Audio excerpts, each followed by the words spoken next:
It's Wednesday, it's 11:15 and we're live in Westminster.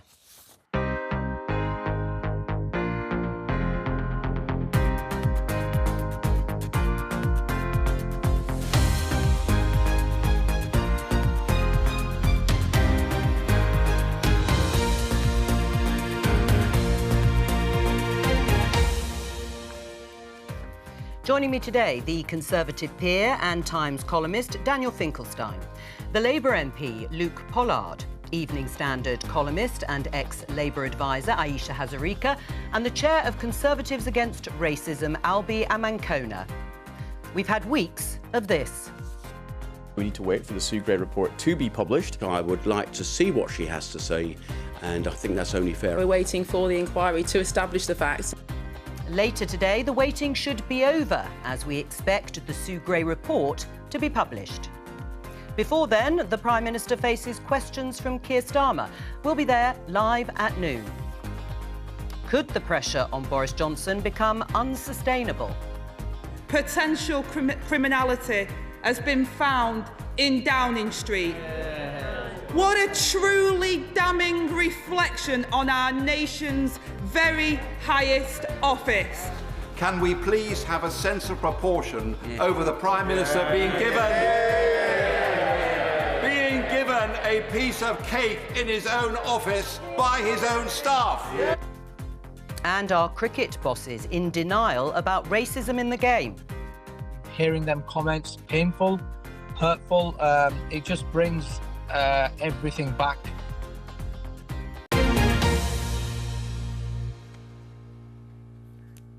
Now, as we come on air today, Downing Street is not yet in possession of the completed Sue Gray report, or at least we haven't been told that they are. Just to remind you that is the inquiry into parties, gatherings and events at Downing Street and across Whitehall during lockdown periods over the last few years. So the precise timings and sequence of events today is still not yet clear. Let me just show our guests and viewers then this front page in the Daily Mail. You can see there pictures of the Russian military build-up on the border with Ukraine, an extremely tense situation, with the headline, "A nation that's lost all sense of proportion when there's so much focus on whether COVID rules were broken repeatedly at Downing Street and across Whitehall over the past 2 years." Do you agree with that headline, Danny? No, the most fascinating word there is nation. They've had to say the whole nation, apart from the editorial team writing this headline, has lost its sense of proportion. It doesn't seem to have occurred to them maybe their sense of proportion isn't right. So I've heard Conservative MPs say they've been on the doorsteps and people haven't got this. I think the only way that you can have that is if somebody didn't answer the door. Because everybody that I've met does think this is important, because it's not just, as Edward Lee said, about cake. It's about whether governments keep the rules that they set. And these rules, we were all told, were vital for the saving of lives, don't forget. They weren't just some rule that was idiosyncratically introduced. And they were vital for everyone else to follow, therefore they must have been vital for the government to follow. It's quite clear the Prime Minister's senior staff, at least, and possibly him too, weren't following it. So, frankly, it's ridiculous to suggest the nation's lost its sense of proportion and the headline writer on the Daily Mail hasn't. They wouldn't have to address the whole country about that if their proportion was correct. Albie, where are you on this? Are you with Danny Finkelstein or are you with the Mail? I think broadly I agree with what Danny has just said. The only place where I would disagree is where he said on the doorstep. So I'm in touch with a lot of Tory activists across the country, and what I'm hearing is that down in London and the South East, people are very disappointed and share Danny's opinions, and in other parts of the country, in the Midlands and in the north of the country, they just want the Prime Minister to get on with the manifesto commitments that he committed in the 2019 general election. Yes, of course, people are going to be angry about what's happened, this sense of hypocrisy, and one rule for the government and one rule for the country is making people angry. But there is a programme of government that we need to get on with in this country, and I'm worried that this debacle is stifling that. Right. Has Labour lost a sense of proportion when you look at what is going on the border of Ukraine and you juxtapose that with our discussions and debate about rule breaking at Downing Street? No, Labour's been very clear that we're in support of a united front against Russian aggression in Ukraine. We need to make sure that we have a clear single message emanating from Britain that Russian aggression is not acceptable. But that is not an excuse for not dealing with rampant, consistent deception, rule-breaking, corruption coming from Downing Street. The Prime Minister has lied to Parliament about these parties. He's lied to the public. And that alone should be enough for him to resign.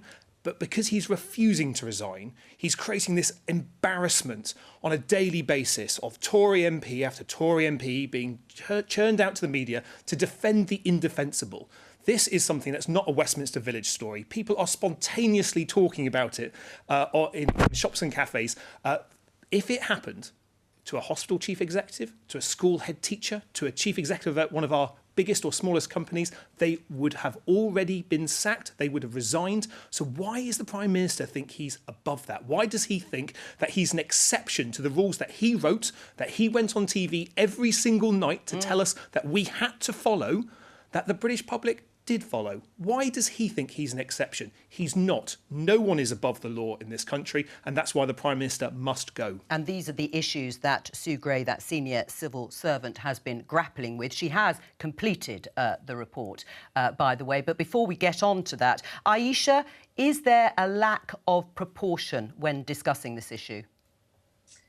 No, I think that's wishful thinking on the part of the Daily Mail. Look, I think all the contributors have made the same point. We've just had the most draconian curbs to our civil liberties in modern British political history. And the people making those rules were breaking those rules while everybody else was making enormous sacrifices. Then on top of that, they've lied about breaking the rules. The handling of it has been, kind of tawdry and embarrassing. And I think when you step back, there's a much bigger threat to our institutions and democracy. Number 10 is the highest office in the land, and the way that the Prime Minister and his court have been behaving, it has demeaned that office. And the Mail talk about international politics. Do you think Putin is looking at the United Kingdom as a sort of serious operation right now? I'm afraid all of this has absolutely damaged our reputation on the international stage and with business as well. I was with business leaders last night who were just embarrassed about how this country is being led. Right. I mean, just before we go on, briefly, Danny and Albie, this argument that has been presented by members of the Cabinet, that actually on the big calls, Prime Minister Boris Johnson got it right, as they see it, whether it was on Brexit, whether it was on the vaccine programme. Is there any sense in your mind that that somehow cancels out? Not in my mind. I mean, I just think it's a binary thing. You make laws, you have to keep them, and so no, it doesn't. To my mind, the one thing doesn't cancel the other. Tory MPs have got three options: you keep your mouth shut, you say the Prime Minister should resign, or you go on television and you end up making yourself look like an idiot because you're presenting arguments people don't believe, that don't have a basis in them. You end up saying you've been ambushed by a cake. It's not surprising that happened. Right, well, ambushed by cake. I'd like to be ambushed by cake occasionally. Albie, what about your view about on the big issues? Cabinet ministers have said he got it right. Does that mitigate in any way what has gone on? I don't know that it mitigates it in any meaningful way, but I think it is. I think there is a point in saying that there are decisions that Boris Johnson has made since his premiership began, which I don't know that any other Conservative Prime Minister would have made. Whether or not that was with breaking the Brexit deadlock, whether or not that was with the vaccine rollout and many other things. I'm not sure there are other people in the Conservative Party that I would look to and think, yes, I think they would have made the same decision as Boris Johnson. So I think that's what they're trying to get at when they make that point. All right, I'm going to recap since the end of yesterday's programme, because a lot has and hasn't happened, if you like. Because what followed after we came off air yesterday at 1 o'clock was sort of 12 hours or so of confusion about whether we would be waiting months for the report by the senior civil servant Sue Gray, or whether it would be released imminently, whether it be published in part or in full. We understand it is going to be published in full. Now, that is because yesterday we learnt that the Metropolitan Police had launched an investigation into parties and gatherings held in Downing Street whilst the nation was under lockdown restrictions. However, it then became clear yesterday evening that the force did not object to the publication of the findings. Are you clear, Danny, why the investigation by the Metropolitan Police was originally billed as something which would have delayed the report report? I mean, was this whole thing just mishandled? I don't know whether who gave that advice to the journalists who sought it. Maybe they were somebody who were more confident in their knowledge than they actually, was actually merited. So that's a possible origin of a story. It just wasn't right from the beginning. The journalists were reporting what they were told, but they weren't being guided correctly. But it's also possible that there was some sort of ambiguity about whether or not the report could appear until Sue Gray sorted out. Certainly, by the way, it was in the government's political interest, or at least narrowly in Boris Johnson's political interest, that this be allowed to go on so that everyone has a chance to get bored of it. I think they're optimistic about that, by the way. I think what would have actually happened was weeks of people going on about it, but they might have hoped that. And so maybe there was a bit of wishful thinking muddled into the confusion. Right. Well, one Conservative MP, Luke Crispin-Blunt, has been quoted this morning defending the Prime Minister, saying that most homes broke COVID rules in one way or another, and likened any fine that Boris Johnson may receive for the alleged breaches to a speeding ticket. Here he is talking about the investigation by the Metropolitan Police, because that is probably the maximum that they can do. God, isn't it just desperate?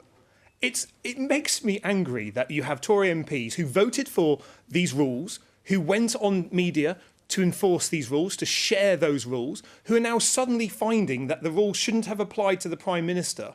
It's a nonsense. We are smarter than this in this country. The British people are smarter than the fools that they're being treated like by these Tory MPs. There's no place for this. They should be clear. The Prime Minister broke the rules. He lied, and he lied again. He should be gone. If they want to defend him, at least come up with a credible excuse that doesn't blame the British public for the antics and affairs of a Downing Street culture which is rotten to the core, led by someone who has pervaded over a rotten culture. He should simply go, and these excuses should stop. Albie? I probably would not have used the same words that Crispin had used himself personally. It's not really like a speeding ticket. There is a real sense that many people in the country, most people in the country, followed the rules to the T, and those who made the rules were not following those same rules that they imposed on other people, and that's where there is a real sense of injustice. And I think it's perfectly reasonable for ordinary people to be angry at that. So, I don't think Crispin should have used those words personally. I mean, Aisha, Boris Johnson isn't the first Prime Minister in recent time to face some sort of police investigation. Tony Blair, the former Labour Prime Minister, was interviewed by the police as a witness on a number of occasions over the Cash for Honours scandal, and he survived it. What's different this time? What's different is that we were in unprecedented times, to use that cliche, but we were in the middle of a global pandemic. And what is completely different about this situation, as we have all said, is that there were very, very harsh rules put in place which other people had to obey, but the Prime Minister and his team around him and his court and his family felt that they were above. Even the Queen and the royal family twigged that they had to abide by the rules. We all remember that harrowing optic of the Queen by herself. And it's just so insulting to all those people who did lose loved ones. Nadine Dorris was tweeting the other day saying, it was just 10 minutes, it was a cake. Do you know, the number of people who got in touch with me and said, I would have given anything for 10 minutes to say goodbye to my dying relative during that period of time.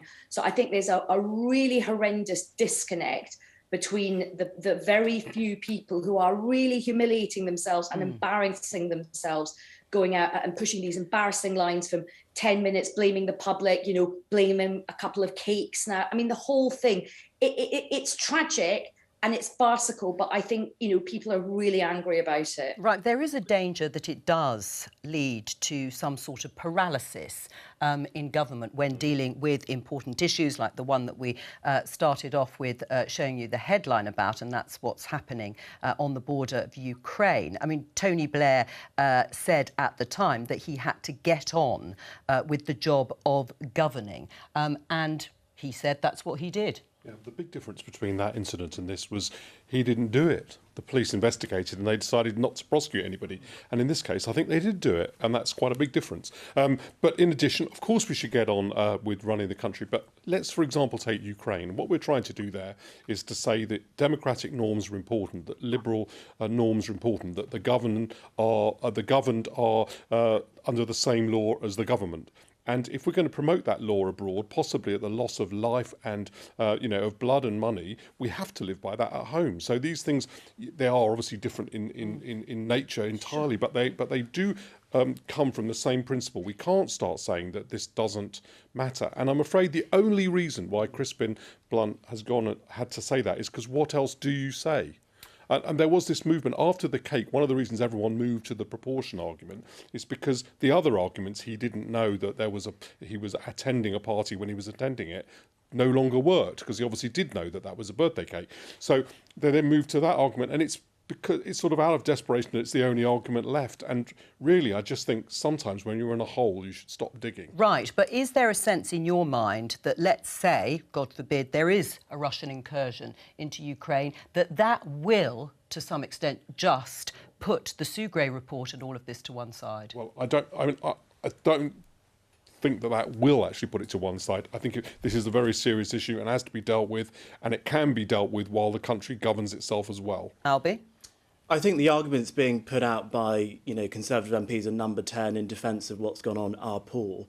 But I think the idea that the biggest issue facing this country is the Prime Minister going to some parties is not true. I'm angry about what's happened at Number 10, but I think there is some truth in the proportion argument. In normal times, this would not be headline news.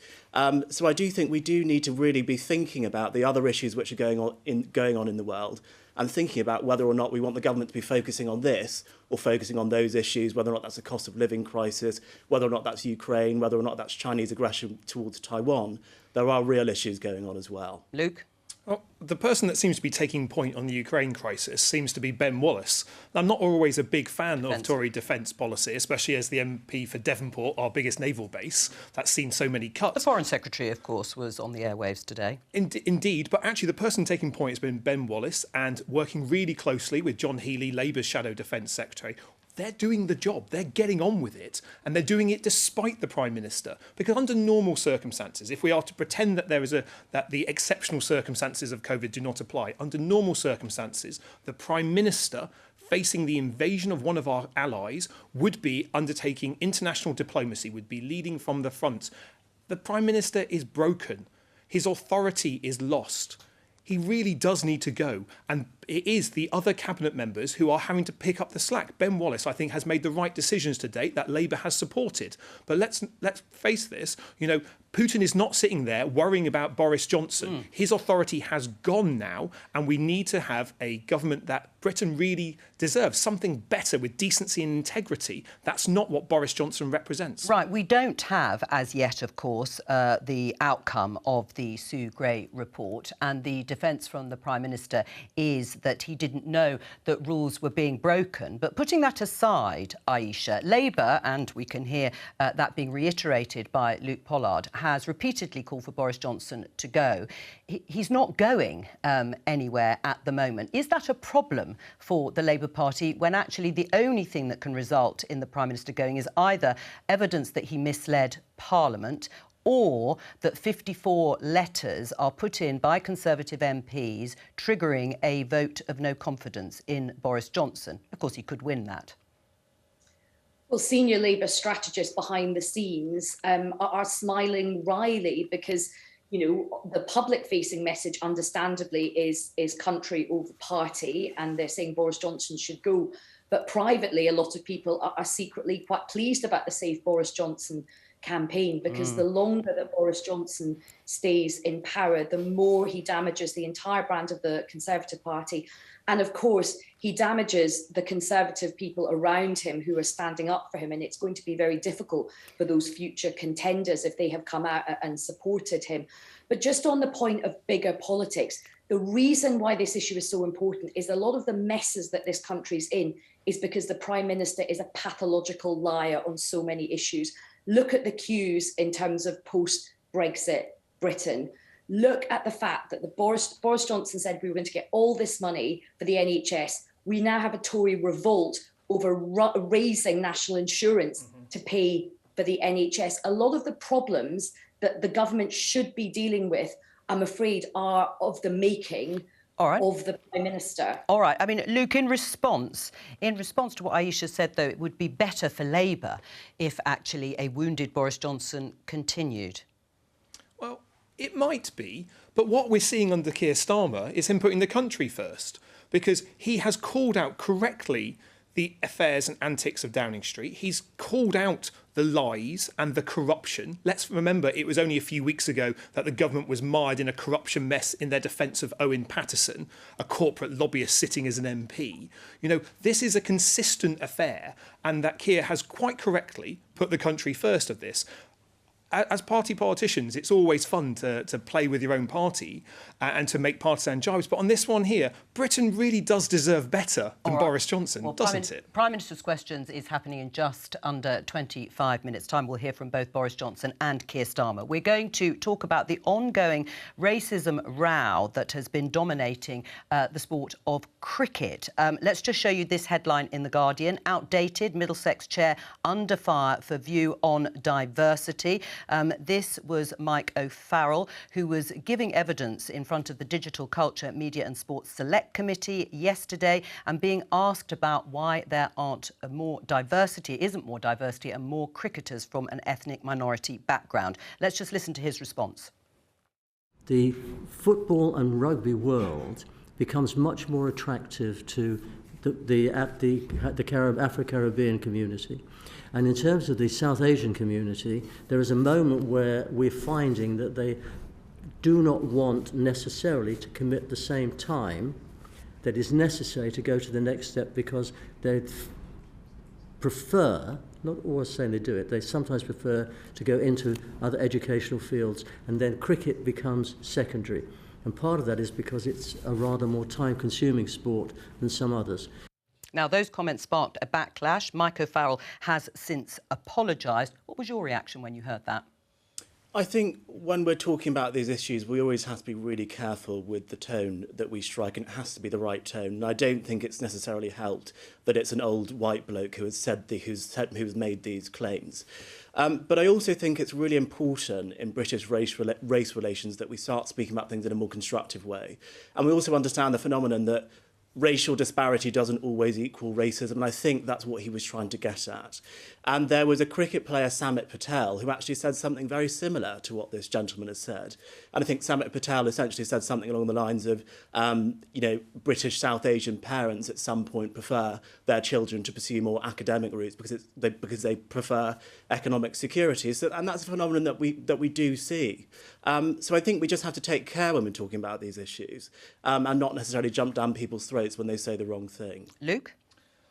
The guy who said this is a dinosaur. Right? Cricket has institutional racism within it. We need to be rooting that out. And I'm afraid that, in appearing in front of that select committee, he was supposed to be defending his position. He's made it worse. It seems to me that there needs to be a clear out of these old school dinosaur type views and a replacement with the reality that cricket, if it is to survive and thrive in the 21st century, it needs to be embracing diversity in the fullest sense. And it's not at the moment, and it should be. But what was it that you found so offensive? And if you did find those stereotypes that Mike O'Farrell listed there offensive, were you disappointed that your Labour colleagues on the committee didn't say anything about it at the time? Well, I didn't see the full committee, so I'm not certain what all the questions were. Nobody commented. Nobody responded. Well, I saw that clip, and from my point of view, it's lazy stereotypes, but also it's someone senior in the sport. Those people should be setting an example. We've just had an entire discussion about the Prime Minister who should be setting an example. Leaders in cricket should be setting an example to encourage more people from every background to undertake the sport, to thrive within it. And I'm afraid more comments like this just lead to the impression that this is a sport that's not for certain groups, and that is something that will be a real cancer underneath that sport if we want to see cricket get to the level of diversity and participation, importantly, especially at grassroots, that we really do. But Aisha, it's interesting that none of the committee members called it out in the way you've just heard Luke Pollard say. Yeah, I mean, I have to say, I wasn't that sort of shocked or surprised by what that kind of old dude said, because it doesn't sort of surprise me that that would have been the mentality. It is pretty outdated. It's pretty institutionalized. And look, stereotypes are stereotypes because at some point there was a grain of truth about them, and you see stereotypes exaggerated in the comedy circuit and things like that. But I actually think what he's saying is not quite accurate. It's quite a lazy trope to just say, hey, all brown people want to be doctors, or that's basically what he was kind of getting at. But I think if you actually look at the socio-economic and educational attainment of the brown people he's talking about in that area, I don't think that's going to marry up with what he's saying. And if the sport does want to reach out, it needs to reach out, not just sort of luxuriate in kind of outdated stereotypes. But I literally was not surprised because, you kind of hear this stuff all the time. Right. I mean, was it offensive? Were those comments offensive to people listening and watching? Well, clearly not to the committee at the time. They clearly were offensive because people were offended. And so he needs to think about how he... And that's an important point to raise. I was looking at it thinking, how would I feel about that if the Jews had been the subject of one of his categories? And I would have thought it was ridiculously sweeping, pigeonholing people, and also, by the way, throwing onto the participants that they haven't managed to attract the sort of blame for not attracting them, rather than trying to reflect on their own failings in that respect. That having been said, I think it's a very important point Luke raised, which is I didn't watch all of it. It's very interesting that the people who were there, who did watch all of it, didn't object. So maybe there's something that I'm not understanding, and there has to be kind of some position between outrage and thinking it was fine, and that's probably where, when I've read it all, I'll end up as well. Right. Well, let's continue on this theme, talking about discrimination and stereotypes to some extent, and show you this headline in the Daily Telegraph. This is Sajid Javid, the Health Secretary, set to face question over Nusrat Ghani Muslimness sacking. This is the Conservative MP Nusrat Ghani, who says when she was sacked in February 2020 that her faith was raised in part as the reason for it. Albie, were you disappointed that Nusrat Ghani was urged to use the Conservative Party process rather than the government just gripping it at the time? I definitely would have liked to have seen the government get a grip of this before 2 years after the event happened. I wish that we'd have come to this conclusion quicker, because having the Prime Minister order the inquiry on Monday within 24 hours of the story breaking shows that it was actually possible to do this Cabinet Office inquiry that she wanted initially. And actually, the Conservative Party complaints process at the moment is, of course, under review until the Singh investigation recommendations are implemented later on this year. So we've already agreed that the complaint system isn't fit for purpose. So referring someone to that complaint system to make a complaint about Islamophobia probably wasn't the right call. Danny? It's great to have someone like Luz Ghani in Parliament, precisely so they can provide this critique. And the right Conservative response to it has got to be great openness to the things that she's saying, to understand that her experience, and to try to learn and improve, and to understand, by the way, that this that definitely does afflict the Conservative Party is a broader social problem, and the Conservative Party, by learning from this, can give a bit of leadership in the country as well. So I understand the reaction of all politicians is to be defensive, we being accused of saying the wrong thing and being the party. It's an opportunity for the Conservative Party to give some leadership on what Conservatives care about, which is how to create an integrated British society which is welcoming to everybody. So, I would say to people who see what Nuz Ghani is saying, she provides a bit of leadership and opportunity, and the Conservative Party should grasp it. Right, and it's not just the Conservative Party, Luke, is it, who are looking internally at how they handle issues around race and diversity. I'll just show you this headline in Labour list. Labour leadership wins key NEC votes on Corbyn whip and selection changes. This is the news that a motion to reinstate Jeremy Corbyn as a Labour MP, he's sitting as an independent, was rejected yesterday. He had the whip removed at the time because of his reaction to the Equality and Human Rights Commission's report into anti-Semitism into the party, saying allegations about anti-Jewish racism on his watch had been dramatically overstated by his critics. Was it the right decision not to give him back the whip? Jeremy can get the whip back if he apologises for those deeply offensive comments.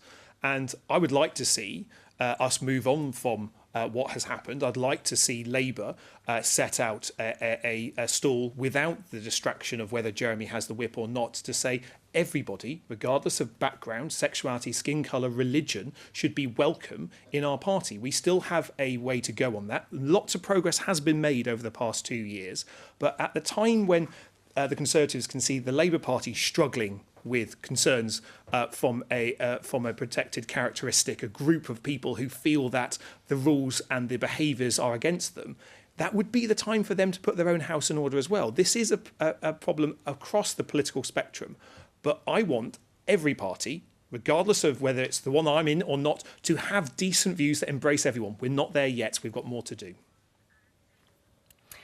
Hello and welcome to viewers on the BBC News Channel. We are 15 minutes away from Prime Minister's questions. Joining me in the studio are the Conservative peer Daniel Finkelstein, the Labour MP Luke Pollard, Evening Standard columnist and ex-Labour advisor Aisha Hazarika, and the chair of Conservatives Against Racism, Albi Amankona. Welcome to all of you. As I say, we're going to be going to PMQs and taking it live as Keir Starmer poses questions to Boris Johnson. Questions, of course, no doubt, about the investigation and inquiry that is now complete by the senior civil servant Sue Gray, looking at all of the parties, gatherings and events that have taken place in Whitehall and at Number 10. The BBC understands that that report still hasn't been sent or given to the Prime Minister and Number 10 Downing Street. Once that is handed over, we do expect it at some point today. The Prime Minister,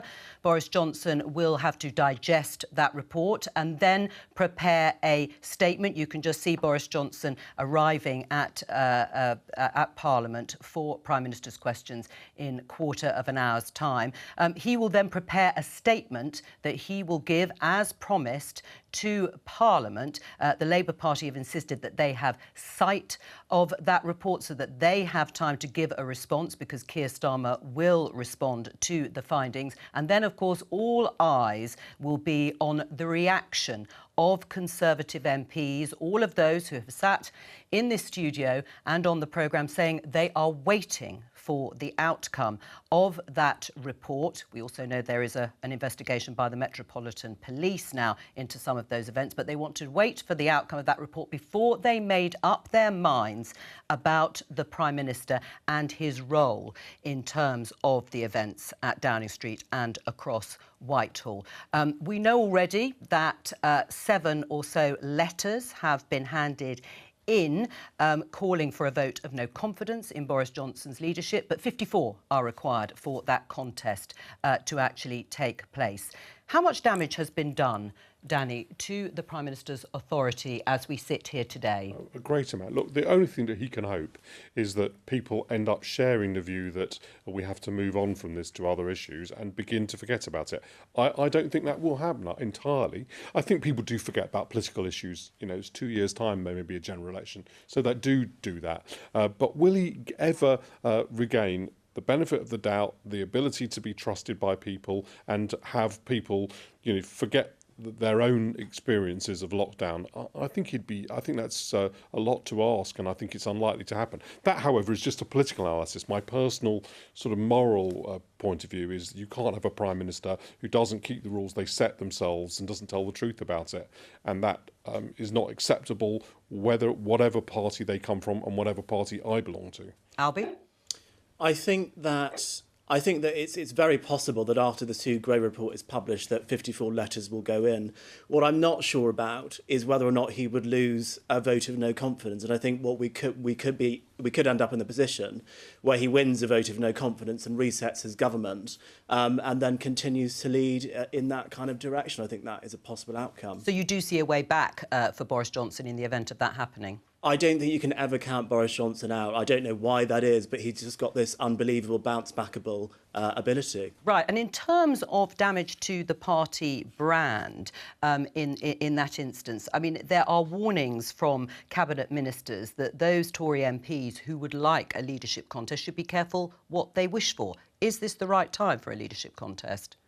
I think for the reasons that I mentioned before about all of the other things going on in the world, you know, it's probably not the right time for a leadership election. But whenever is the right time for a leadership election would be the opposite argument. So I can really see both sides of the equation. I mean, does it actually help the Labour Party, Aisha, to have a leadership contest now in terms of where Keir Starmer is sitting?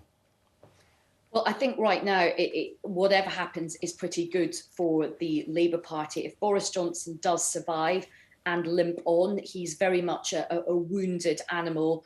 You know, he's a proven liar. We know that he has broken the rules that he set himself at a time when other people made sacrifice. So this is an interesting position that the longer he stays, he damages not just himself, but he damages his party brand. And if he goes, then that, of course, is good for the Labour Party as well. Keir Starmer becomes the more established candidate. And I don't think there is a brilliant successor. I suspect it would be Rishi Sunak, which I think, you know, he would provide some definite competition to Labour. But I think either way is good for Labour. It's probably better if Boris Johnson does limp on as very much damaged goods for a while. Do you agree with that, Luke Pollard? I know how you feel about Boris Johnson. You've made that absolutely clear. But in terms of the chance of Rishi Sunak, the Chancellor, perhaps winning a leadership contest, or Liz Truss, the Foreign Secretary, Jeremy Hunt, the former Health Secretary, wouldn't it be better, from your perspective, that Boris Johnson, wounded, as Aisha says, stays? Well, I think there's a political analysis. I think Aisha's probably correct in terms of, you know, it being favourable to the Labour Party, whether he goes or whether he stays. But there's a decency thing for me that I find just appalling about the situation. That as a great country, as a country that prides itself on being a force for good, that our leader, the person we put on the international stage, should be a liar, someone facing a police investigation for alleged criminality. Although, as we know, not the first Prime Minister to be questioned by the police. No, but Tony Blair didn't do anything wrong. And so every time that example is used, we need to clarify might have been questioned, but he did nothing wrong and no charges were put. I don't believe that for the Prime Minister. I think he lied. I think he held parties. Fair, we don't know that the police are going to investigate Boris Johnson. No. And then we know that they're going to investigate members of his staff. So then there comes the question, to what extent do we hold the Prime Minister accountable for the behaviour of his staff? And in my view, you know, the Prime Minister employed these people, including the civil servants, but in particular his special advisors. And what I'll be looking for in the Sugro report is not just what Boris Johnson specifically did, and whether, as Luke said, you know, the Prime Minister is found himself to have broken regulations, which I suspect Tory MPs would take a different view of. Where I think I'm more out of sync with Conservative MPs is that they appear to think, you know, as long as he didn't personally do it, it doesn't matter if the whole of the team that he was running did it, despite the fact that the team he's got now he brought in because the last team was chaos. And he's thinking of changing the chief of staff that he put in with this one because the previous one is claiming that he's a liar. You know, and at what point do Conservative MPs say, well, I think we might hold him to account for some of these things? Right, is it credible if that is what unfolds? Because Boris Johnson could decide, if Sue Gray says that Boris Johnson was unwittingly at some of these gatherings and they were actually an extension of work events, and the people who lose their jobs, as Danny says, are the Chief of Staff, the Principal Private Secretary, who seemingly wrote that email inviting people to bring their own booze to a party. Will that be enough for you? A top-to-bottom reform of the operation at Number 10 is something that myself and many Conservative commentators have been calling for since the Owen Paterson scandal, because it's been very clear to me that the Prime Minister's been getting some really bad advice. But that was before Christmas. And I think what my thoughts were towards the end of last year is that on the other side of Christmas, we really started to need to see some changes in how Number 10 responded to events. And I'm not sure that change has happened. So I think the time for just reorganising Number 10 is either coming to its end or it's over. And we really need to start seeing some of those changes that many of us have been hoping for now. Let's get the latest from the BBC's political editor, Laura Kuenssberg. Has there been any update, Laura, since we've been on air? Jo, I hate to say it, but No. As of about 10 minutes ago, Sue Gray had not yet pressed send on her report, which, as we've been saying for the last 12 hours or so, is understood to be pretty much complete. She has concluded her findings, but it has still not landed in the Downing Street inbox as things stood about 10 minutes ago. However, it's still the expectation in Whitehall that that will happen today. I know there's also then a bit of a rumpus going on in the House of Commons about if it arrives with Downing Street in the next few hours, how could a statement and debate be slotted in, which would give MPs time to have a proper look at the report in order that they can ask tough and searching questions, rather than number 10 just sort of blustering through it, slamming it out there, the Prime Minister cracking on with his version of events, and then MPs, you know, still being stuck at the bottom of page 24, and actually by that point he's finished and off. There's also another bit of tension between what will actually be published. We know that Sue Gray is very determined that the report in its full state will be out there. There have been discussions in government this morning, I understand, over whether or not that will really be the case. There have been some claims that the Prime Minister will actually be able to decide what is published. There's a bit of a snag for Boris Johnson on that, though. He's already said in the House of Commons that a copy of the report will be placed in the House of Commons library. His official spokesperson has said repeatedly at lobby briefings over many, many weeks that the report will be published in full. But there is some tension going on behind the scenes over that in Downing Street and Whitehall this morning. Right, what's critically important, of course, is the response from Conservative MPs. Yes. We've been discussing to some extent what has been done by a number of them already in terms of trying to trigger some sort of leadership contest. But as we sit here now, what do you think the balance of opinion is within the Conservative Party? Oh, Jo, you're tempting me to get out my wonky old crystal ball again. I think, look, first of all, let's just remember for viewers why actually their views matter so much. It's not because we're obsessed with Tory MPs, or some of our audience might think that is a fair criticism. We obsess about what's in the mind of all members of Parliament. But the point is, in the last couple of months, many Tory MPs have been openly discussing with each other if this whole fiasco means that it is time to move Boris Johnson out of office. That has been on many, many minds, and it is a subject not just of gossip, but of serious conversation. There is, however, a large group of them, the reasonable rump, as they might see themselves, who felt that it was important to wait and see what the findings of this report are before they actually make up their minds. Now then, on the two outside edges, you've got people who already think that he should go, who might use today as a trigger to say that publicly, and a small number who've already said publicly that they want him out. At the other end, you've got a relatively small number who are determined that he must stay at all costs.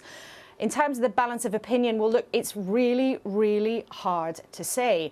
But I don't think that Boris Johnson's team can rely on the payroll vote, as it's known, all government ministers. Some ministers have said to me that they would not support him in a vote of confidence. And remember also the nature of all of this. Any Conservative leadership contest that got triggered by MPs is by its very nature secret.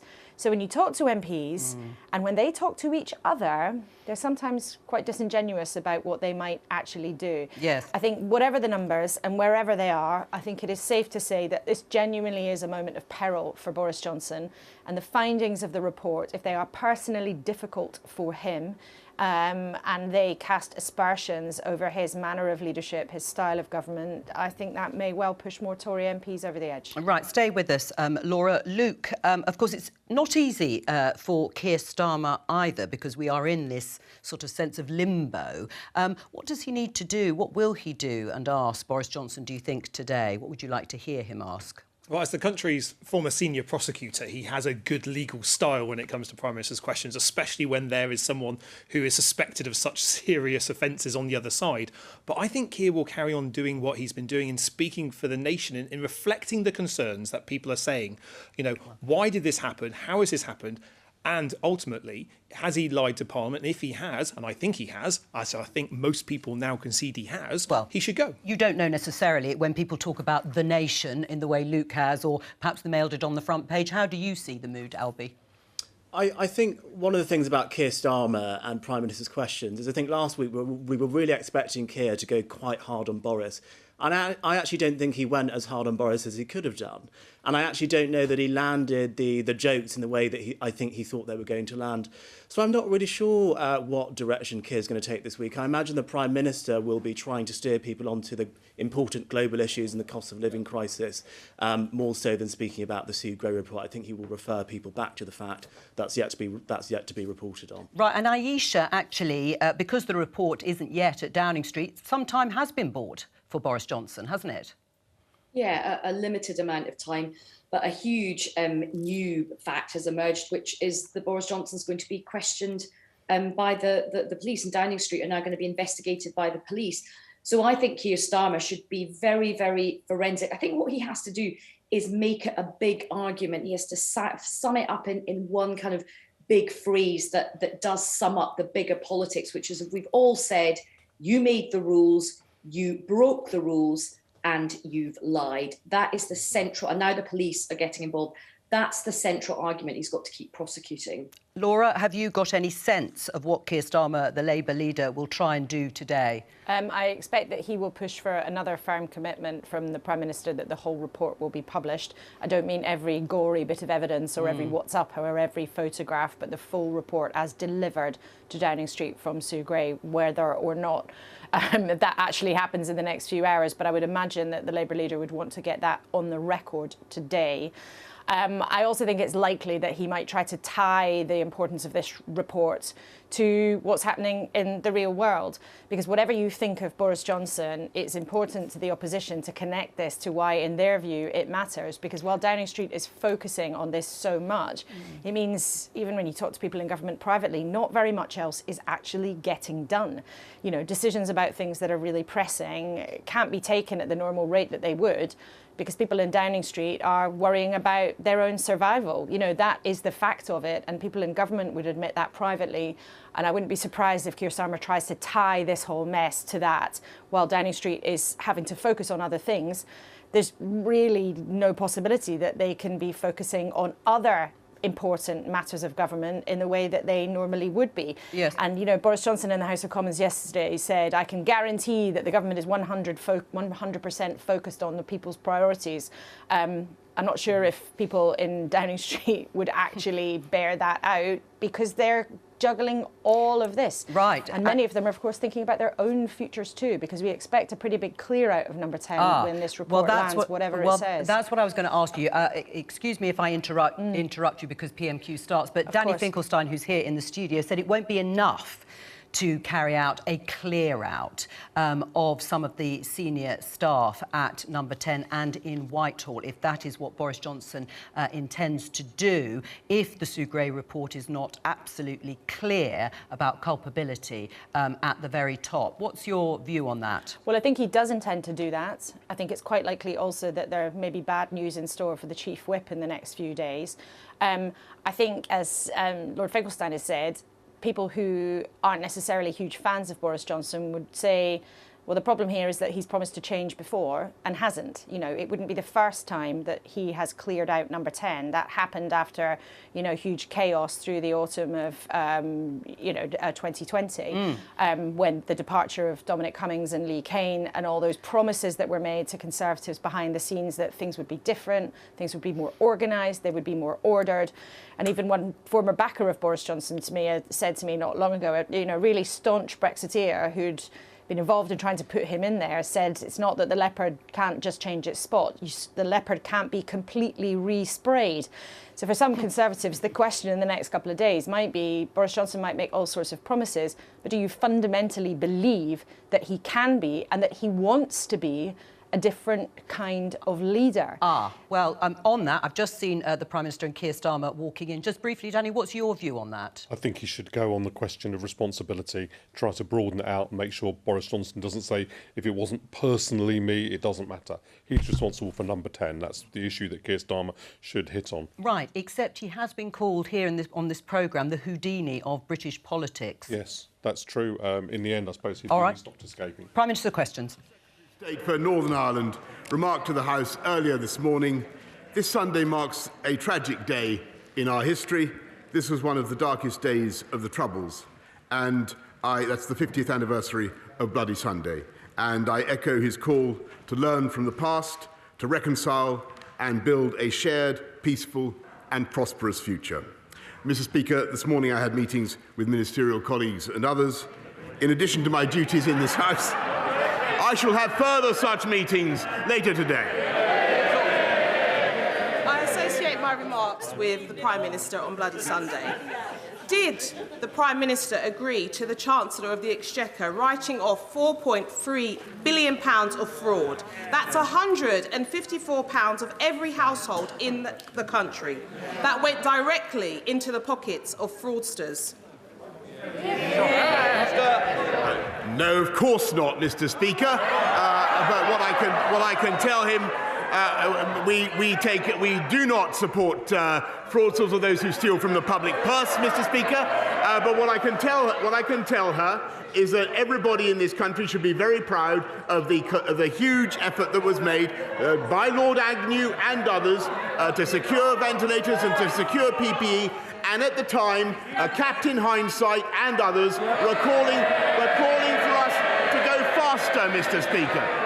Craig Tracy. Thank you, Mr. Speaker. My local hospital, the George Eliot, has recently issued all of its staff, helpers and volunteers with a medal in recognition of the work that they've done and continue to do through the COVID pandemic. Would the Prime Minister join me in thanking them all for the incredible work they've done, including the specialist teams such as palliative care, who've had to act as surrogate families for patients whose relatives who've been able to attend because of restrictions?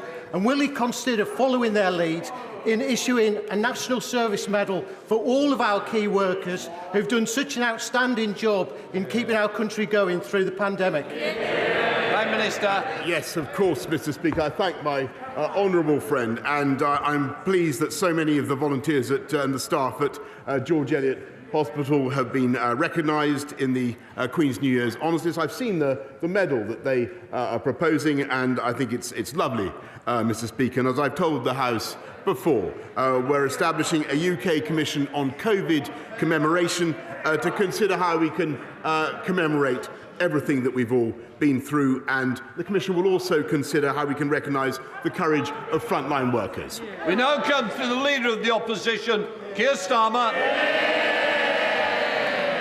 Thank you, Mr. Speaker, and can I join with the Prime Minister in his comments in relation to Bloody Sunday? The Ministerial Code says that ministers who knowingly mislead Parliament will be expected to offer their resignation. Does the Prime Minister believe that applies to him? Prime Minister. Mr. Speaker, of course, but let me tell the House that I think he's inviting a question about an investigation which, as you know, Mr. Speaker, I can't comment, and which he, as a lawyer, Mr. Speaker, will know that I can't comment on. And what I am focused on is delivering the fastest recovery of any European economy from COVID. The fastest booster rollout, 400,000 more people on the payrolls now than there were before the pandemic began. And we're launching a policy tomorrow, Mr. Speaker. He talks about people being out of work. In my case, that's what I understand why he wants it. We're launching a plan tomorrow, Mr. Speaker, to get 500,000 people off welfare into work. It's a fantastic idea. I hope he supports it. Keir Starmer. I think the Prime Minister said yes, he agrees the code does apply to him. Yes. And therefore, if he misled Parliament, he must resign. Yes. On the 1st of December, the Prime Minister told this House, in relation to parties during lockdown, all guidance was followed completely in number 10 from that dispatch box. Yeah. On the 8th of December, looks quizzical, he said it. On the 8th of December, the Prime Minister told this House, I have been repeatedly assured since these allegations emerged there was no party. So since he acknowledges the Ministerial Code applies to him, will he now resign? No, Mr. Speaker. But, you know, since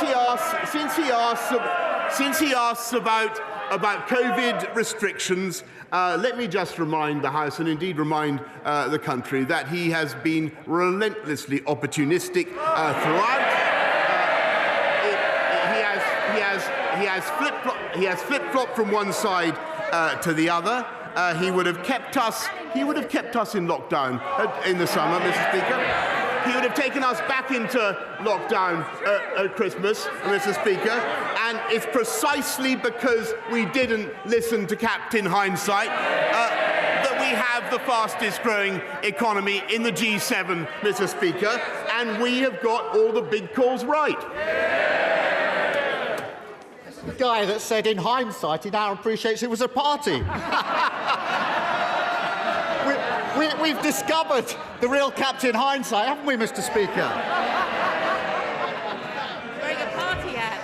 Let me spell out. They shout now. They're going to have to go out and defend some of this nonsense. Let me spell out the significance of yesterday's developments. Sue Gray matter to the police, having found evidence of behaviour that's potentially a criminal offence. Prime Minister, if you do not understand the significance of what happened yesterday, then I really do despair. Because the police, Prime Minister, the police, having got that material from Sue Gray, subject it to a test to decide whether to investigate. And that test was whether it was the most serious and flagrant type of breach in the rules. The police spelt out that what they meant by that those involved knew or ought to have known what they were doing was an offence, and that there was little ambiguity about the absence of any reasonable defence. Does the Prime Minister...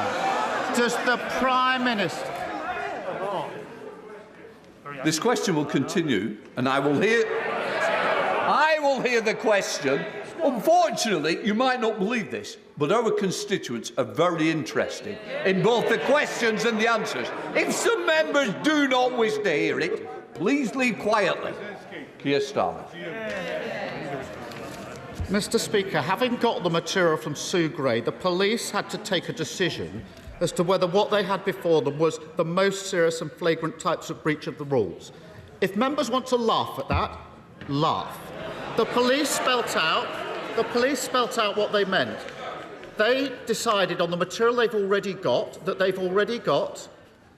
those involved knew or ought to have known what they were doing was an offence, and that there was little ambiguity around the absence of any reasonable defence. Does the Prime Minister really not understand the damage his behaviour is doing to our country? Mr. Speaker, I hope that the right honourable gentleman understands that although the issue that he raises is important, there is simply no way, as he knows, as a lawyer, that I can comment on the investigation that he is currently taking place. But what he also knows, he talks about the most serious issue. He talks about the most serious issue before the public today and before the world today. It's almost as though he was in ignorance of the fact, Mr. Speaker, that we have a crisis on the borders of Ukraine, and I can tell him what is going on in the cabinet room of this country is that the UK government, no, Mr. Speaker, the UK government is bringing the West together so that we have, led by this government and this Prime Minister and our Foreign Secretary and Defence Secretary, to bring the West together to have the toughest possible package of sanctions to deter President Putin from what I think would be a reckless and a catastrophic invasion. That is what this government is doing. We're getting on with the job, and I think he needs to raise his game, frankly.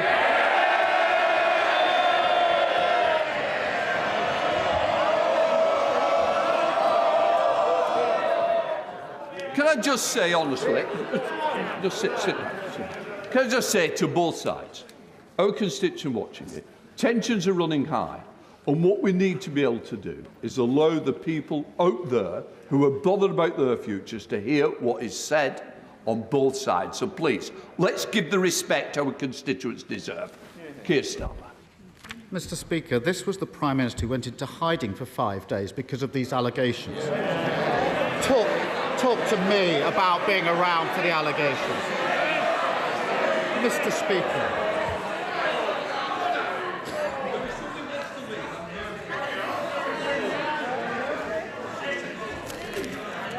Can I just say, I don't want to do this, but I am determined to make sure our constituents can hear. The next person that stops me hearing will not be continuing in this debate. Questions? Mr. Speaker, the Prime Minister's continual defences wait for the Sue Gray report. On the 8th of December, he told this House, "I will place a copy of the report in the library of the House of Commons." His spokesperson has repeatedly stated that means the full report, not parts of the report, not a summary of the report, not an edited copy. So can the Prime Minister confirm that he will publish the full Sue Gray report as he receives it? Minister. Mr. Speaker, what I can tell him is that we've got to leave the report to the independent investigator, as he knows. And of course, when I receive it, I will do exactly what I said. But I can tell him that in the meantime, I think what the people of this country want to hear is what we're doing to tackle the issues that matter to all of us, fixing the cost of living, Mr. Speaker, helping people across the country. By lifting the living wage, Mr. Speaker, by helping people with their fuel costs, Mr. Speaker, as this government is, and by cutting the tax of people on universal credit, cutting the tax by £1,000. And, Mr. Speaker, that party opposite are committed to abolishing universal credit. That's their policy. Keir Starmer. Cutting the tax. The police say the evidence meets the test. Frankly, the public have made up their minds. They know he's not fit for the job, and that's what really matters here. Throughout this scandal, the Tories have done immense damage to public trust. When the leader of the Scottish Conservatives said the Prime Minister should resign, the leader of the House called him a lightweight. English Conservatives publicly undermining the Union by treating Scotland with utter disdain. How much damage are the Prime Minister and his Cabinet prepared to do to save his skin? Yes. Minister. Well, Mr. Speaker, I think that he was offering a yet more general criticism of what's been going on in Downing Street. Let me just remind the House of what's been going on in Downing Street. We've been prioritising the COVID backlogs, Mr. Speaker. Investing massively in 9 million more scans so that people get the treatment that they need and that they've been waiting for, and making sure that we have 44,000 more people in our... Yes, it says it's rubbish. They didn't vote for it, Mr. Speaker. They don't support it. 44,000 more people in our NHS now than there were in 2020, Mr. And we're fixing social care, Mr. Speaker, which governments have neglected for decades, and Labour did absolutely nothing. They have no plan at all to fix the NHS or to fix social care. Vote Labour, wait longer. Keir Starmer. The reality is that we now have the shameful spectacle of a Prime Minister of the United Kingdom being subject to a police investigation. Unable to lead the country, incapable of doing the right thing, and every day his Cabinet fail to speak out, they become more and more complicit. And what's utterly damning, despite the huff and puff, is that this is all happening when petrol prices, the weekly shop and energy bills are going through the roof. 3 months ago, Labour suggested cutting VAT from energy bills. Still, the government has failed to act. Instead of getting on with their jobs, they're wheeled out to save his. Whatever he says in his statement later today or tomorrow won't change the facts. Isn't this a Prime Minister and a government that have shown nothing but contempt for the decency, honesty and respect that define this country? Prime Minister! No, Mr. Speaker, we love this country and we're doing everything in our power to help this country. And of course he wants me out of the way, Mr. Speaker. Of course he wants me out of the way. He does. And I can't, and many people, of course, I don't deny it. For all sorts of reasons, many people may want me out of the way. But I tell you the reason he wants me out of the way is because he knows that this government can be trusted to deliver. And we did. And we delivered on Brexit, Mr. Speaker. He voted 48 times. He voted 48 times to take this country back into the European Union. We delivered. He did. He can't be trusted. We delivered the fastest vaccine rollout in Europe, Mr. Speaker. and we will deliver on our plan to unite and level up across the whole of the UK. Crime down 10%, Mr. Speaker. Job vacancies at a record high. Colossal investment in... Yes, Mr. Speaker, we're delivering and they have no plan. 3 times as much tech investment as France in this country, twice as much as Germany. We have a vision for this country as the most prosperous and successful economy in Europe because we are going to unite and level up. The problem with the Labour Party today, Mr. Speaker, is that he's a lawyer, not a leader. That's the truth. That's the truth, Mr. Speaker.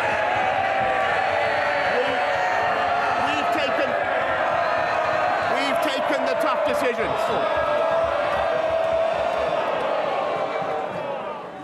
I can't hear what the Prime Minister's got to say. No. I would have thought he's the Prime Minister of this side of the House. I'm surprised that this side of the House doesn't want to listen to it, because I do. Prime Minister. Well, Mr. Speaker, I only wanted to add the point that we've taken the tough decisions, we've got the big calls right, and in particular I, am getting on with the job.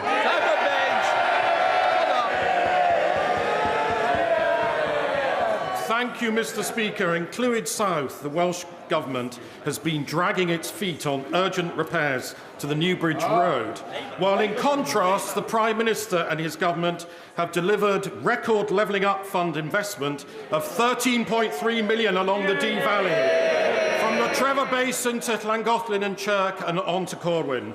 Will the Prime Minister comment on how the next phase of the Levelling Up Fund will bring hope and prosperity to other communities right across our proud union of the United Kingdom? Prime Minister. I thank my honourable friend very much, and what pleasure it gives me to address the member for Clwyd South, where I tried unsuccessfully so many years ago. And I'm delighted that a Conservative government is now investing so massively in levelling up in Clwyd South and across the whole of Wales. We now come to the leader of the SNP, Ian Blackford. Thank you, Mr. Speaker. And can I associate myself with the remarks of the Prime Minister on Bloody Sunday? And I'm sure, Mr. Speaker, you and the entire House will want to commemorate tomorrow the Holocaust Memorial Day, when 6 million Jews lost their lives at the hands of the regime of Hitler. And of course, we remember other genocides, not least more recently in Bosnia, and we all pray for continued peace in that country. Mr. Speaker, at the heart of this matter, we have a Prime Minister who is being investigated by the police for breaking his own laws. Absolutely unprecedented. A man who demeans the office of Prime Minister. This is the latest in a rap sheet that is already a mile long. Illegally proroguing Parliament, misleading the House, decorating with dodgy cash, partying while the public suffered. Every moment he stays, he's dragging out the agony for families who reminded of the sacrifices they made, and dragging his party further through the dirt.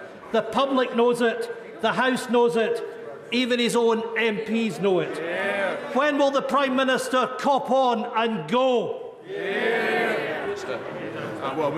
Mr. Speaker, I want to join the right honourable gentleman and echo his sentiments about Holocaust Memorial Day, where I think he is completely right.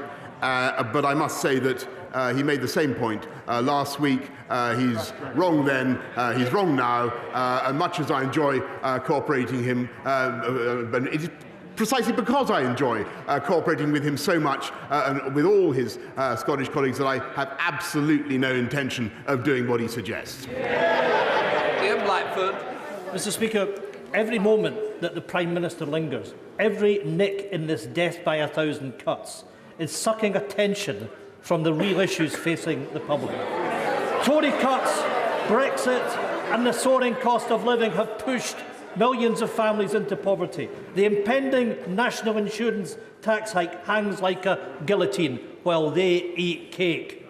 This is nothing short of a crisis.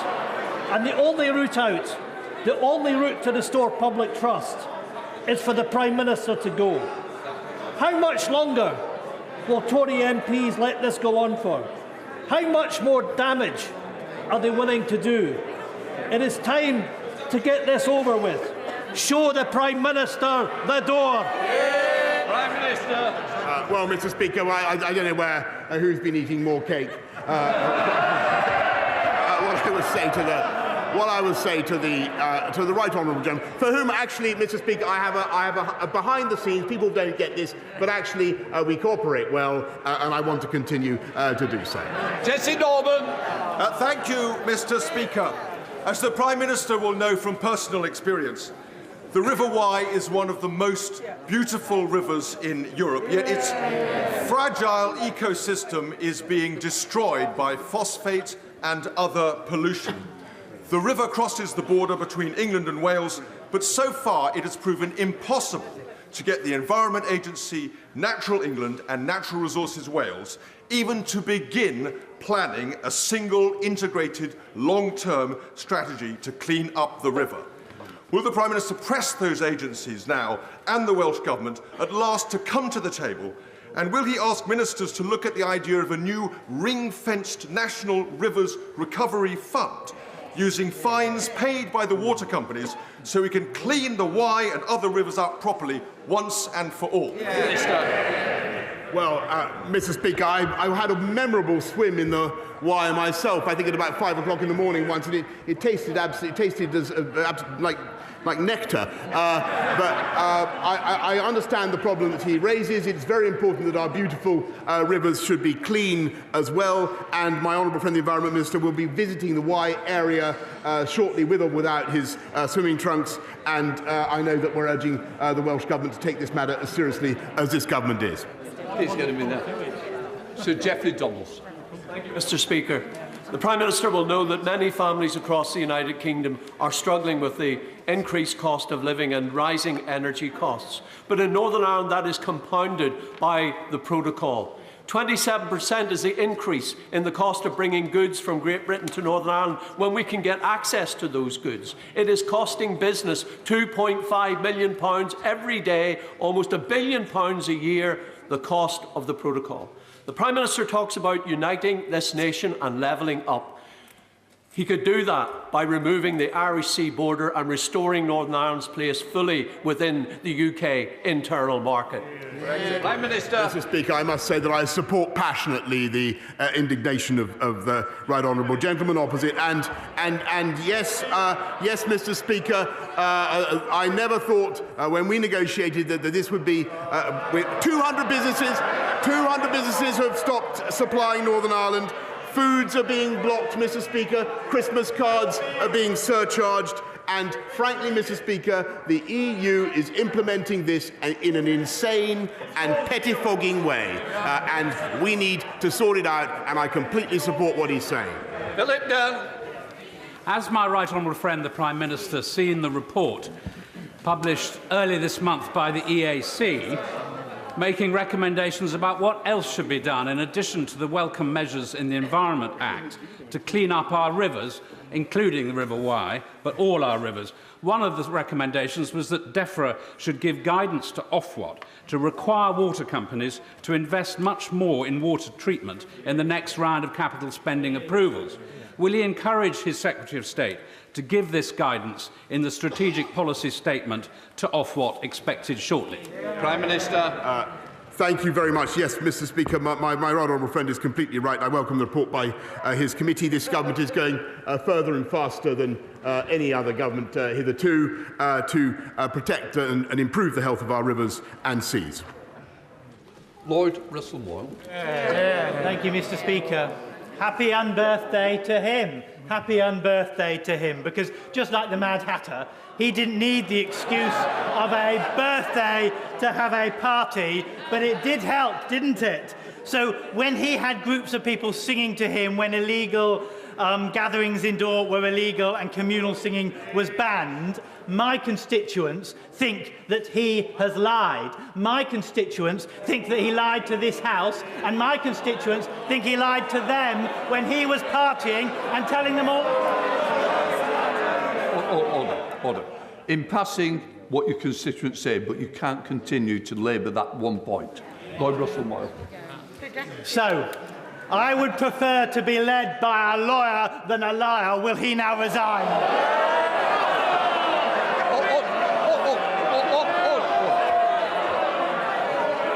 The honourable member will be withdrawing that last comment. I withdraw it. That's what my constituents think, not mine. Right to less of that, Prime Minister.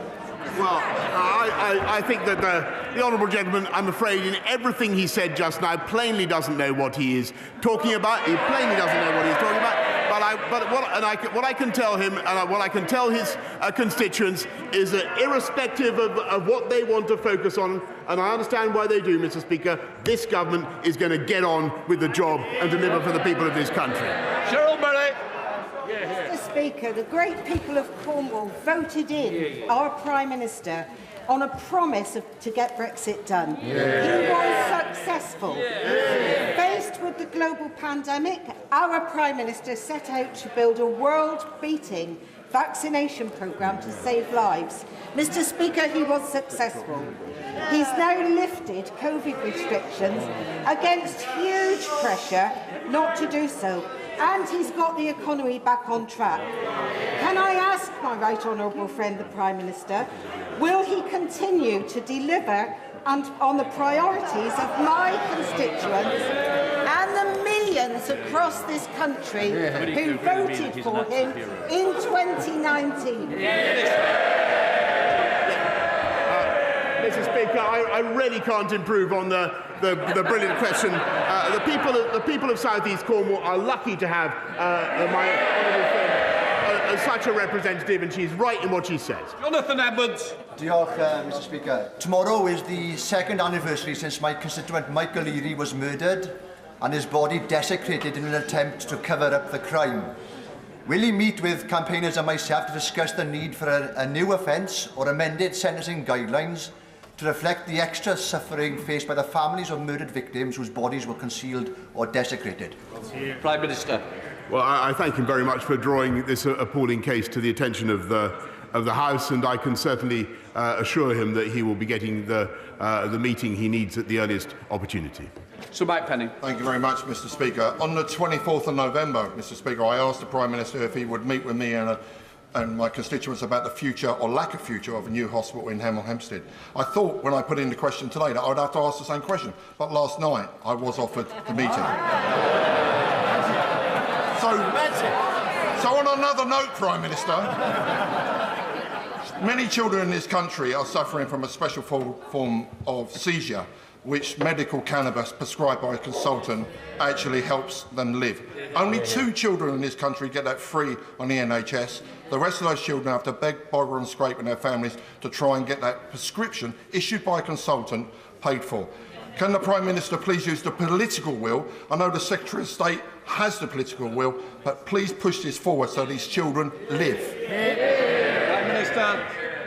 I thank my honourable friend. I'm delighted he has the meeting that he wanted. We've already changed the law to allow doctors to prescribe cannabis products where clinically appropriate. But, Mr. Speaker, we're very keen to support it, provided the MHRA is happy as well. Thank you, Mr. Speaker. Threats and intimidation, bribery and blackmail, racism and Islamophobia. That's the character of his government. Every day, the Prime Minister lurches from scandal to scandal, and meanwhile, his government has written off £4.3 billion to fraudsters. Instead of writing off loans to fraudsters, why won't the Prime Minister write his resignation to the Queen? Prime Minister. Mr. Speaker, because let me just. She talks about racism and Islamophobia. You look at this government, Mr. Speaker. Look at the modern Conservative Party. We are the party of hope and opportunity for people across this country, irrespective of race or religion, and we don't care what religion you affirm. All we care about is whether you're interested in ideas of aspiration and opportunity. That's what we're about. The recruitment of 20,000 police officers is a fantastic commitment to law and order by this government. Bedfordshire, in common with many other police forces, has lost out on about 95 officers as a result of the imposition of damping in 2004. So we don't have to rely on one-off special grants to stay solvent. Will the Prime Minister recommit to the reformation of the police funding formula in this Parliament. Prime Minister. My right honourable friend, the Policing Minister, has assured me we're going to be introducing a new funding formula before the end of the Parliament, but I'm pleased that Bedfordshire Police have already recruited 100 additional officers as part of our uplift programme. That's part of the 11,000 more that this government has put on the streets. No, Mike Nolan. Thank you, Mr. Speaker. Twice in recent months I've asked the PM about his and his Transport Secretary commitment to deliver the PM's pledge to invest in UK-built ZEB's zero-emission buses. I did not receive a clear answer. Worrying reports in the media of Treasury cuts to bus buying plans highlight a conflict between the PM and his Chancellor. Prime Minister, is the current Chancellor denying you, the current Prime Minister, the right to fulfil your pledge to buy 4,000 zero-emission buses? Prime Minister. Mr. Speaker, there's never in the history of this country been such a bonanza for buses. I am personally a bus fanatic. We're putting £5 billion into buses and cycling during this Parliament, and £355 million into new funding for zero-emission buses. And yes, of course, we want to see the benefits of that funding spread right across the whole of the United Kingdom. Louis French. Mr. Speaker, securing extra health services at Queen Mary's Hospital, Sidcup, is a key priority for local residents, as it is for me as the first homegrown MP for Old Bexley and Sidcup. Will the Prime Minister support me in delivering this extra investment for our local hospital and join me in thanking all of the staff at Queen Mary's for their incredible efforts? Thank you. Prime Minister. Yes, and I can say what a joy it is to welcome my honourable friend to his place. Joy seems a bit confined on the benches opposite, Mr. Speaker. I thank him for his work and support for everybody at Queen Mary's Hospital, which he and I have campaigned for many years. Last year, Queen Mary's received £800,000 of funding, and I hope that it will benefit further from the £1 million funding awarded to the Oxley's NHS Foundation Trust to improve technology services across its estates. Richard Bergen. Thank you, Mr. Speaker.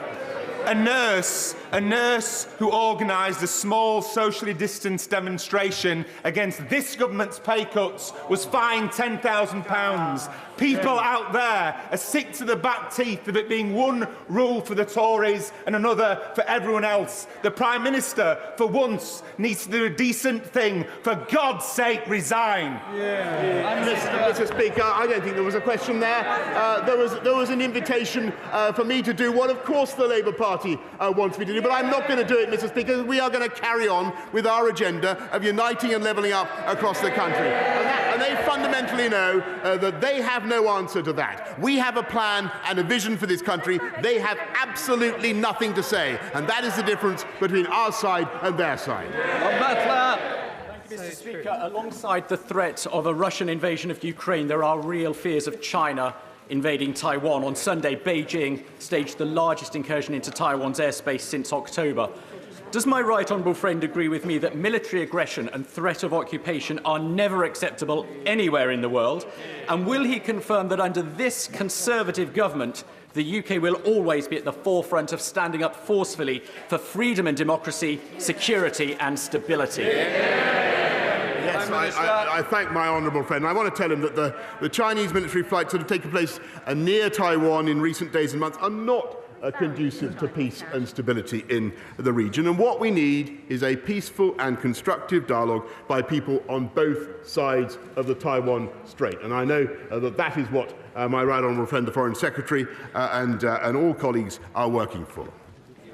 That ends Prime Minister's questions. For those who are not staying for the UQ, please leave quietly. Well, as you just heard the Speaker say, that's it for Prime Minister's questions this week. Before we go on, let me just introduce our guests for this part of the programme. We have Chris Philp, a Digital Culture, Media and Sport Minister for the Government, and Jonathan Ashworth, the Shadow Secretary of State for Work and Pensions, just promoted you briefly, and Laura Kuenssberg, the BBC's political editor. Now, it was potentially an extremely difficult PMQs for the Prime Minister, but we don't yet have, and nor do they, as it sounds, the Sue Gray report, the report by the senior civil servant into gatherings, events and parties during lockdown over the past few years. And you also know that a Metropolitan Police investigation has now also started. We are expecting the Sue Gray report later, but, Laura, it did feel as if the Prime Minister was more buoyant than he certainly has been over the last 2 weeks. There was some fighting talk.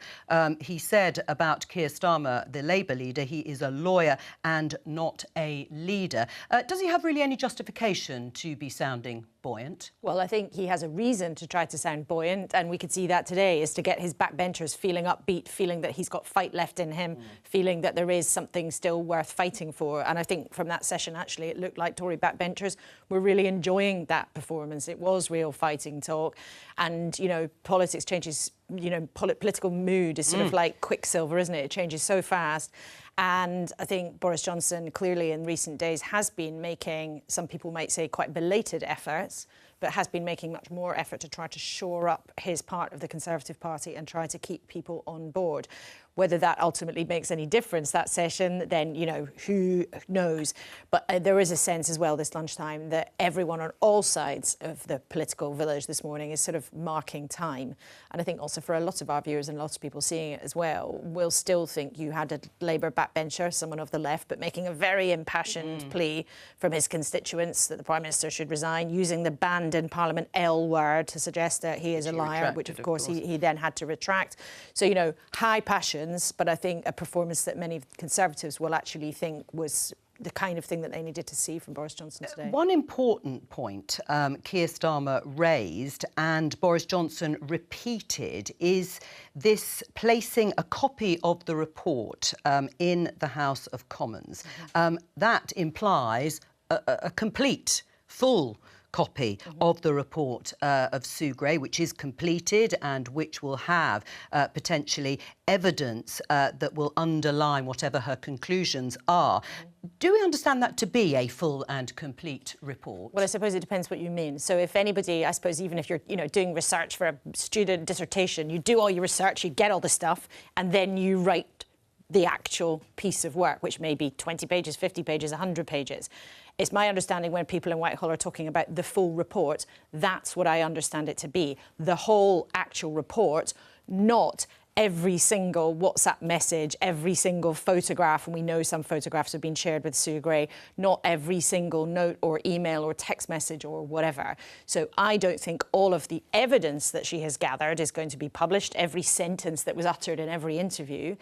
But it's been, you know, put to me very strongly by people inside government this morning that even though there's been wrangling with Number 10 on this, the full report, as written by Sue Gray, will emerge, and not just a sort of flimsy executive summary, which some people had been suggesting was what Downing Street wanted to happen, but the Prime Minister recommitting to put a copy of the full report. Again, not different. That is different from every single grisly bit of actual evidence, but he did recommit to that there, and I think that suggests that particular argument is over, right? Chris Philp, the Prime Minister said at one point in his response to Keir Starmer, "I'm trying to get on with the job of being Prime Minister." Do you accept that it is very much of his own making that he is unable to do so and that he can't actually deal with the big issues of the day, whether they are on the cost of living or whether it is in this country's response to what's happening on the Ukrainian border because of this?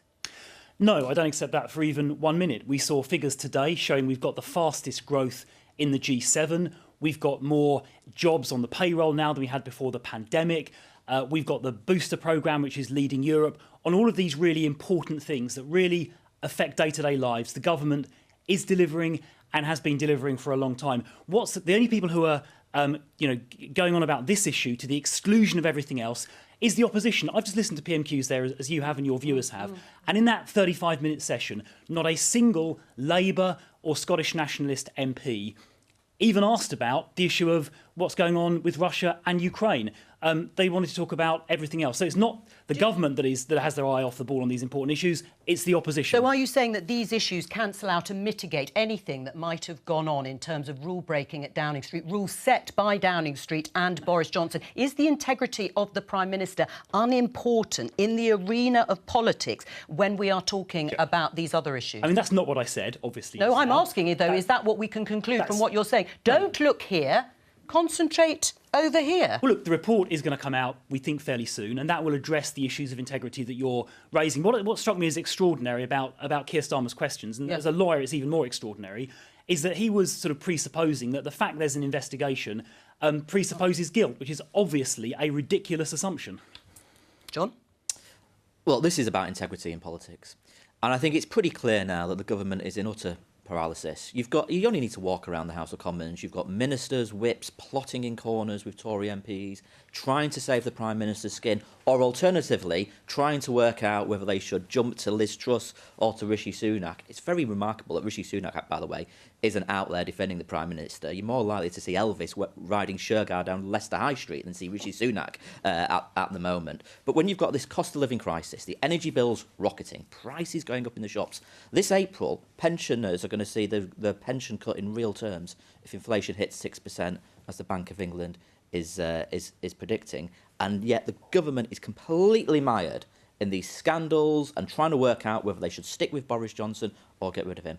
Tory MPs should act in the national interest and they should get rid of him. Show a bit of spine, get rid of him so we can focus on the issues that are affecting the British people. I'll tell you what's going to happen in April. What's going to happen in April is the minimum wage will go up by an enormous amount to £9.50 an hour, helping the people on the lowest incomes. What's going to happen? Don't forget to mention the national insurance rise as well. What's going to happen in April is the taper for universal credit is going to be extended, putting an extra £1,000 a year in the pockets of the lowest earners. That's what's going to happen in April. Don't forget the next rise, Chris. What about the next rise, Chris? Let's talk about national insurance rise of 1.25% that is coming in April. Are you absolutely 100% sure that that's going to happen?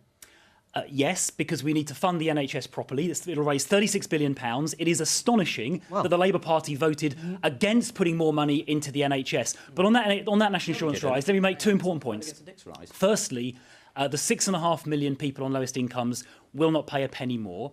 And the richest, or the highest paid 14% of earners will pay half of that tax. So it's a fair way of getting more money into our NHS, which is critical. Why are dozens of Conservative MPs pleading with the government and the Chancellor to drop this rise in national insurance contributions at a time when inflation is running well over 5%? Well, I just made the point that the 6.5 million people on lowest incomes but I've asked you why are Tory MPs extra. I'll come to the opposite, but why are Conservative MPs, your colleagues, saying this? Well, I haven't heard that, but we are taking... You have heard it because they've said it on airwaves. There have been Conservative MPs saying it should be rethought. Yeah, look, and if you're concerned about people paying less tax, which as Conservatives we are, then look at the fact that we've increased the threshold for income tax. We've doubled it over the last few years. So your first £12,750 of income now don't pay a single penny of income tax, making sure there's more money in people's pockets. Those are the measures we're taking. Right, Jonathan Ashworth, if Labour were in government, would you be scrapping then that increase altogether? Well, we wouldn't be going ahead with it. You wouldn't be going ahead with it. We wouldn't have gone ahead. How would you replace the funding and the money that it would generate for the NHS, which is what it's for? Taxation is fundamentally about choices, and you have to make fair choices when you're deciding what to tax. Yeah. So we've suggested look at things like stocks and shares. We've suggested go after the big tech companies in a different way. We also, by the way, wouldn't be writing off £4.5 billion in fraud that Rishi Sunak has done. All right, that is taxpayers' money down the drain under Rishi Sunak. Let's go back to your point about it being fair, that you make choices. How much money would those things raise that you have just suggested? Well, they will raise. I've not got this specific figure here but are we talking about the tens of you make a different set of choices. You look at unearned wealth. You look at stocks and shares. You look at big tech. You make different choices on things like corporation tax and things like that. The problem with what the Tories are doing is they're taxing working people this April, and it's going to be really punishing for working people at the same time when prices are going up in the shops. Laura, do you think it's going to go ahead? I do right now. The Treasury, as I understand it, was very, very, very explicit with Downing Street in terms of saying if you want this extra money for the NHS, to cope with COVID backlogs and also in future to go towards social care, then we have to find a way of paying for it that's not just cutting elsewhere or borrowing more. And that is the sort of genesis of the idea that actually the national insurance rise was conceived. I think because Conservative backbenchers believe that the Prime Minister is very vulnerable right now, they think that there's maybe a moment to try to get that reversed. But the legislation has passed. So to not go ahead with this would be a really big deal. It would leave a pretty chunky black hole in the Treasury finances, something that the Chancellor is desperate to avoid. That said, right now, things are pretty unpredictable, and there are ministers who don't want to see this go ahead either. But I think on the current expectation, I do not think that the government is going to back down on this at all. Right. Well, let's go back to the issue of the Sue Gray report in terms of its impact on the reaction from the Conservative Party, because issues like the cost of living are absolutely critical. You heard, Chris, during Prime Minister's questions, Keir Starmer talk about cabinet complicity. I'm just going to show everybody this from the Deputy Leader of the Labour Party, Angela Rayner. It's not just the Prime Minister playing the British people for fools. The rest of the cabinet have spent weeks defending the indefensible, when in reality, like the rest of us, they could see through the lies and deceit. It's not good enough for them now to say, "Not me, pal." They had the chance to stand up for decency in public life. We don't know what is in the Sue Gray report yet. Are you absolutely confident that, having sat here on more than one occasion in the studio defending the Prime Minister, that you won't regret that? Look, we've all said consistently that we should wait and see what the report brings. Even Keir Starmer himself previously said we should wait for the report's contents. And the fact that Keir Starmer and Angela Rayner, for reasons of political opportunism, are trying to prejudge and preempt the results is not something I'm going to get involved with. Let's wait for the report, let's see what it says, and the facts will be uncovered. That is the right way to do things, and it's what we should do. Minister, do you still feel, as Boris Johnson once said, that he was confident all the guidelines had been followed at all times in Downing Street? Well, he said that, and I accept his assurance. We're going to get a report that will confirm... He doesn't say that anymore. That will confirm, I hope, the position. But I've got confidence in him. We saw, as you said yourself, we saw a really strong performance of the dispatch box today, talking about the action we're taking right now that's delivering the highest growth in the G7, record numbers of payroll jobs, record low youth unemployment. This government is acting and delivering. But as a minister, the Labour Party can't even tell us how their sums add up. But as a minister in this government, though, has it been uncomfortable for you to see how the narrative around all of this from Downing Street has changed? Because it has changed. It started off with the Prime Minister saying, "I'm confident the guidelines have been followed at all times." Then it moved on to, "I've been repeatedly assured there are no parties." Then it moves on to, "Well, I welcome the fact there's an investigation." Then it moves on to, "Well, I'm terribly sorry, we didn't do some things correctly. Let's wait for the investigation." Surely, as a minister who, believes in integrity in government, that must be uncomfortable for you? Well, I mean, story changing? Clearly, over the last 7 or 8 weeks, new facts have come out at different times. Facts one assumes the Prime Minister didn't know about in early December. But he was there. But that is precisely... Well, it wasn't there that for all of it, right? There are things that happened when he was in Chequers, and we don't know. And that is precisely why we need a proper independent report to establish exactly what the facts are. Do you think it's going to be credible to just get rid of staff, senior staff at Downing Street and in Whitehall, that they will have to take responsibility for what went on when the man in charge, whether he says he didn't break any rules or not, it happened on his watch, it happened under his roof, broadly across Downing Street and Whitehall, that he doesn't? Well, again, you're asking me to preempt the findings of a report, and the kind of question that you're asking quite reasonably, will, I think, get answered by the full report. And I'm certainly not going to sit here and speculate about what it may or may not say. All right. Well, depending on what it does say, Jonathan, but let's say it doesn't actually conclude in any way that the Prime Minister has to take responsibility or that he breached the ministerial code. Will you accept that? Well, it's pretty clear that the public have made up their mind about well, this that's Prime a different Minister. thing, but will you, as the Labour Party, accept Sue Gray's report, whatever it says? Well, we're always going to study the report carefully, but you see, that doesn't I think sound like you will accept it. Well, because it is quite self-evident that he has broken the rules, that he has lied to Parliament, and that there is now a political operation going on to try and save his skin amongst Tory MPs, when really what ministers should be focusing on is the fact that the energy bills are going up, prices are rising in the shops, there's big cuts coming down the road because of inflation, which will mean pensioners are worse off this April, and of course these punishing tax rises as well. I mean, everybody knows he's lied. Everybody knows he's trying... he said, "Oh, it wasn't a party." Well, he said it wasn't a party in the dispatch box. And then it turns out he went to a party where people were told to bring their own booze, for goodness sake. They're taking the British people for fools. Chris? Well, look, once again, let's wait for the report. I mean, in relation to that, he apologised a couple of weeks ago and said he was, as far as he was concerned, when he went to that event on May the 20th, it was to thank very hard-working staff who'd spent weeks and weeks working 16 hours days in Downing Street. But let's just wait for the report and not get ahead of ourselves. All right, well, talking about what the Prime Minister has said in the past, and Chris, as you have said, you want to take the Prime Minister at his word. A story has emerged while we have been on air and during Prime Minister's questions, and these are emails that have been published relating to the evacuation. You may remember we discussed it on this programme from Afghanistan about the Nowzad animals. This was Pen Farthing, who, of course, was in dispute at the time as to what exactly went on and what authorisation was given for him to evacuate his animals. That's right, and our viewers might remember it was quite a bizarre and sad story, really, out of, you know, so many awful stories around the evacuation of Kabul. The claim was made, including claims by a Foreign Office whistleblower, that the Prime Minister had been involved in personally intervening to push forward the evacuation of animals from an animal charity, essentially putting them at the top of the list when other people in Kabul in that desperate situation were more vulnerable. Now, those charges were made by a Foreign Office whistleblower to the Foreign Affairs Committee. The Prime Minister at the time said on the record, I believe, that it was complete nonsense. That was denied by Downing Street. Right, well, on that, let's just have a listen to exactly what the Prime Minister said. The Foreign Affairs Select Committee has been hearing from an official who says the response to the situation in Kabul was chaotic and has suggested that you yourself intervened to try and get the Nowzad animals out, and they got priority over some Afghan people. Did you intervene that way? No, that's complete nonsense. But what I can tell you is that I think that the operation of pitting to airlift 15,000 people out of Kabul in the way that we did over the summer was one of the outstanding military achievements of the last 50 years or more. Right, well, complete denial there by the Prime Minister. That was in December. Well, a complete denial, but today actual emails, written evidence from the discussions at the time inside the Foreign Office have just been released by the Foreign Affairs Committee. They've put these on their website, and I'll just read you a brief extract from the email, which refers to the Prime Minister's decision earlier today to evacuate the staff of the Nowzad Animal Charity.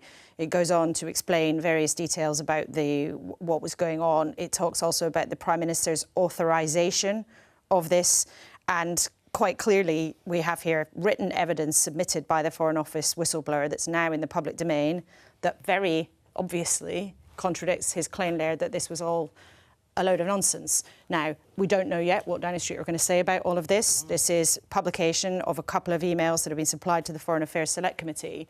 But on a day when many Conservative MPs, I mean, I can see Jonathan shaking his head, but on a day when many Conservative MPs, who will be the decision makers in the next few days, have their own questions about the Prime Minister's integrity, this is something that, again, becomes very awkward for Downing Street. What does this do to your trust in the Prime Minister?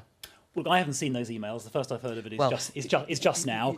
That's a flavour of the email. I would just observe in passing that Laura's, what she read out just then, referred to authorisation. I think he probably authorised all the operations in Afghanistan. Forgive me, Minister, forgive me, can I just read this again? In light of the Prime Minister's decision earlier today to evacuate the staff of the Nowzad Animal Charity. Yeah, well, then the allegation previously was about some sort of proactive campaign, but I haven't read all the emails, and we don't know if the email that represented a decision is even accurate. So until I've read all of that, I don't really want to comment.